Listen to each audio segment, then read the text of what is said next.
आज का topic of discussion एक एमडी के एमसीक्यूज हैं। एमसीक्यूज है how many atoms of oxygen in RNA are greater than DNA. कहता है कि आरएनए के मॉलिक्यूल्स में कितने ऑक्सीजन एटम्स ज्यादा है एज कंपेयर टू डीएनए। जो ऑप्शंस हैं वो है 1, 2, 3 और 4 कि कितने एटम्स हैं ऑक्सीजन के जो आरएनए में ज्यादा हैं। तो देखते हैं, जो आरएनए है इसको कहते हैं राइबो न्यूक्लिक एसिड और डीएनए को कहा जाता है deoxy ribo nucleic acid. RNA और डीएनए को अगर हम देखें तो डीएनए के अंदर कौन कौन सी चीजें हैं, ये 3 चीजों से मिलकर बनता है। एक है डीऑक्सीराइबोस शुगर और दूसरा है फॉस्फेट ग्रुप और तीसरा है नाइट्रोजनस बेसिस। और अगर दूसरी तरफ एनालिटिकल हम देखें तो आरएनए के अंदर भी ये तीनों चीजें मौजूद हैं, यानी यहाँ पर राइबोस शुगर है, फॉस्फेट ग्रुप है और साथ में नाइट्रोजनस बेसिस हैं। लेकिन ऑक्सीजन के लिहाज से अगर हम इसके स्ट्रक्चर को देखें तो यहाँ पर डीऑक्सीराइबोस शुगर है, यानी यहाँ पर कोई ऑक्सीजन एटम अटैच नहीं है। कार्बन नंबर 2 पर कोई ऑक्सीजन एटम यहाँ पर मौजूद नहीं है। दूसरा जो फॉस्फेट ग्रुप है यहाँ पर उसके साथ एक ऑक्सीजन एटम पर फॉस्फेट मॉलिक्यूल अटैच हो चुका होता है। तीसरा अगर हम देखें नाइट्रोजनस बेसिस, तो यहाँ पर भी कोई ऑक्सीजन एटम अटैच नहीं है। लेकिन यहाँ पर आप देखें, यहाँ पर जो राइबोस शुगर है तो यहाँ पर उसके साथ एक ऑक्सीजन एटम अटैच है। दूसरा फॉस्फेट ग्रुप जो है उसके साथ भी एक ऑक्सीजन एटम पर फॉस्फेट मॉलिक्यूल अटैच होता है और नाइट्रोजनस बेसिस के साथ भी कोई ऑक्सीजन एटम अटैच नहीं है। तो यहाँ पर आप देखें डीऑक्सीराइबोस शुगर में एक ऑक्सीजन एटम कम है और यहाँ पर आप देखें कि राइबोस शुगर में एक ऑक्सीजन एटम यहाँ पर इजाफी है। तो यहाँ पर आप देखें additional oxygen atom in RNA molecule are present. So उसका जो आंसर है वो है 1, यानी option number A is correct. So oxygen, how many atoms of oxygen in RNA are greater than DNA, तो आपका आंसर क्या होगा 1, बिकॉज यहाँ पर आप देखें यहाँ पर डीऑक्सीराइबोस शुगर है। डीऑक्सी का मतलब ये है कि एक ऑक्सीजन है कम, कार्बन नंबर 2 पर एक ऑक्सीजन कम है। और यहाँ पर आप देखें एक ऑक्सीजन एटम, यहाँ पर जो राइबोस शुगर है that means that carbon number 2 पर यहाँ पर एक ऑक्सीजन एटम इजाफी अटैच है। तो आरएनए के अंदर, आरएनए मॉलिक्यूल के अंदर एक ऑक्सीजन एटम इजाफी मौजूद है। आरएनए के बारे में थोड़ा सा जानते हैं। आरएनए को राइबो न्यूक्लिक एसिड कहा जाता है। उसको ये नाम क्यों दिया गया है? तो राइबो का मतलब है 5 कार्बन शुगर, जिसको पेंटोज शुगर कहा जाता है। सो उसके अटैचमेंट होने की वजह से और उसकी मौजूदगी की वजह से उसको राइबो का नाम दिया गया है। न्यूक्लिक का मतलब ये है कि ये सिंथेसाइज्ड इन न्यूक्लियस, यानी जितने भी आरएनएज हैं तो वो ज्यादातर न्यूक्लियस के अंदर सिंथेसाइज कर दिया जाता है। और एसिड का मतलब ये है it is acidic in nature. ये एसिडिक इन नेचर इसीलिए है क्योंकि उसके साथ फॉस्फेट ग्रुप अटैच होता है या फास्फोरिक एसिड उसके अंदर मौजूद होता है। सो फास्फोरिक एसिड की मौजूदगी की वजह से उसकी नेचर एसिडिक बन जाती है। सो इसीलिए इसका नाम राइबो न्यूक्लिक एसिड जो है वो रखा गया है। और ये सिंगल स्ट्रैंडेड स्ट्रक्चर होता है, जैसे यहाँ पर इस डायग्राम में आप देख सकते हैं। ये एक सिंगल स्ट्रैंडेड स्ट्रक्चर है जो कि मोस्टली साइटोप्लाज्म के अंदर ये मौजूद होता है और ये एक प्रोसेस के जरिए से बनाया जाता है, उसको तैयार किया जाता है जिसको ट्रांसक्रिप्शन कहा जाता है। यानी डीएनए जो कि एक डबल स्ट्रैंडेड स्ट्रक्चर है, एक डबल हेलिकल स्ट्रक्चर है, उससे एक प्रोसेस के जरिए से मैसेंजर आरएनए को तैयार किया जाता है, जिस प्रोसेस को ट्रांसक्रिप्शन का प्रोसेस कहा जाता है। और ये ट्रांसक्रिप्शन का प्रोसेस कहाँ पर वकूफ पजीर हो रहा होता है? ये न्यूक्लियस के अंदर होता है। सो इसलिए यहाँ पर कि मोस्टली आरएनए साइटोप्लाज्म के अंदर तो मौजूद होता है लेकिन उसकी सिंथेसिस न्यूक्लियस के अंदर होती है। इसके साथ अगर हम देखें तो मैसेंजर आरएनए 3 से लेकर 4% तक साइटोप्लाज्म के अंदर मौजूद होता है और ट्रांसफर आरएनए 10 से लेकर 15% तक साइटोप्लाज्म के अंदर होता है। इसके साथ आरएनए सबसे ज्यादा मिकदार में मौजूद होता है, वो 80 से लेकर 85% तक ये मौजूद होता है। सो आपने इसको एमसीक्यूज पॉइंट ऑफ व्यू के साथ जरूर याद रखना है। एमसीक्यूज इस तरह भी आ सकता है कि सबसे ज्यादा आरएनए साइटोप्लाज्म में कौन सा वाला मौजूद है। सो आपका आंसर कौन सा होगा कि राइबोसोमल आरएनए सबसे ज्यादा साइटोप्लाज्म के अंदर मौजूद है, जैसे 80 से लेकर 85% तक ये मौजूद है। दूसरे नंबर पर ट्रांसफर आरएनए जिसकी मिकदार है 10 से लेकर 15% तक ये मौजूद है और साथ में मैसेंजर आरएनए सबसे कम मिकदार में 3 से लेकर 4% तक ये साइटोप्लाज्म के अंदर मौजूद होता है। अब आरएनए के हमारे साथ 3 तरह के टाइप्स है, एक है मैसेंजर आरएनए, दूसरा है ट्रांसफर आरएनए और तीसरा है राइबोसोमल आरएनए। तो मैसेंजर आरएनए जैसे इसके नाम से जाहिर है कोई मैसेजेस के हवाले से बात हो रही है, तो मैसेजेस को एक जगह से दूसरी जगह कैरी करना डीएनए से राइबोसोम की तरफ, तो उसको कहा जाता है मैसेंजर आरएनए।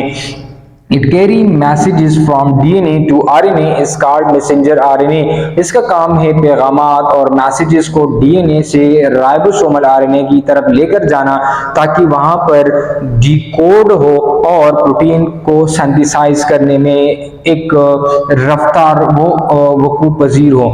दूसरा है राइबोसोमल आरएनए जो कि राइबोसोम के ऊपर ये मौजूद होता है, जहां पर उस अमीनो एसिड्स को एक खास तरतीब के साथ मिला दी जाती हैं और जहां पर प्रोटीन की सिंथेसिस होती है। और तीसरा है ट्रांसफर आरएनए, यानी ट्रांसफरिंग की बात हो रही है।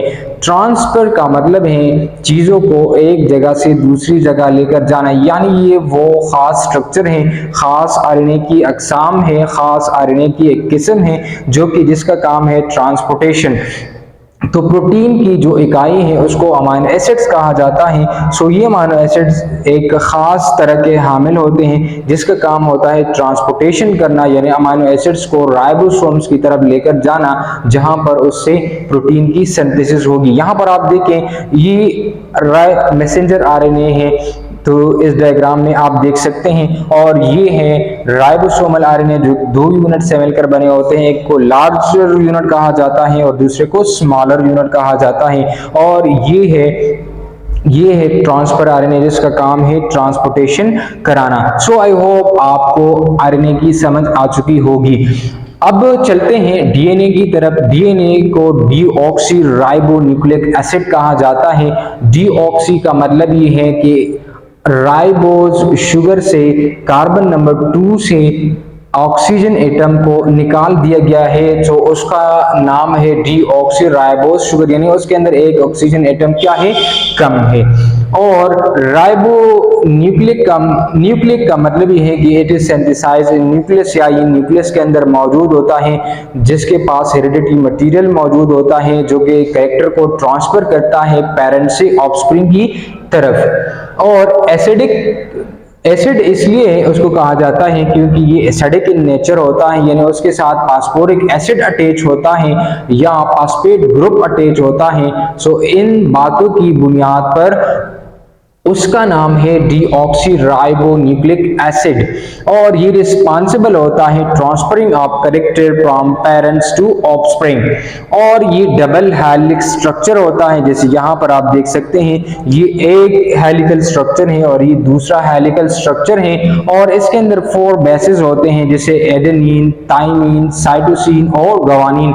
ये 4 बेसेस उसके अंदर मौजूद होते हैं और ये consist of 2 polynucleotide chain. 2 polynucleotide chain से मिलकर बने होते हैं, जैसे मैंने एक ग्रीन लाइन से ये वाला जाहिर किया है और एक रेड लाइन से, और ये एंटी पैरेलल रन करते हैं, यानी एक जो पॉलीन्यूक्लियोटाइड चेन है ये मिसाल के तौर पर एक 5 to 3 प्राइम जाता है तो दूसरा 3 to 5 प्राइम जाता है, यानी ये एक दूसरे के एंटी पैरेलल होते हैं। और यहाँ पर ये एक स्ट्रेन और दूसरे स्ट्रेन के बीच में हाइड्रोजन बॉन्ड मौजूद होते हैं। हमेशा के लिए टी के साथ बॉन्ड डबल हाइड्रोजन बॉन्ड के जरिए से बॉन्डिंग बनाएगी, यानी adenine will always bounded with thymine with double hydrogen bond. और यहाँ पर आप देखिए जो साइटोसिन है ये ट्रिपल बॉन्ड बनाएगा गुआनिन के साथ।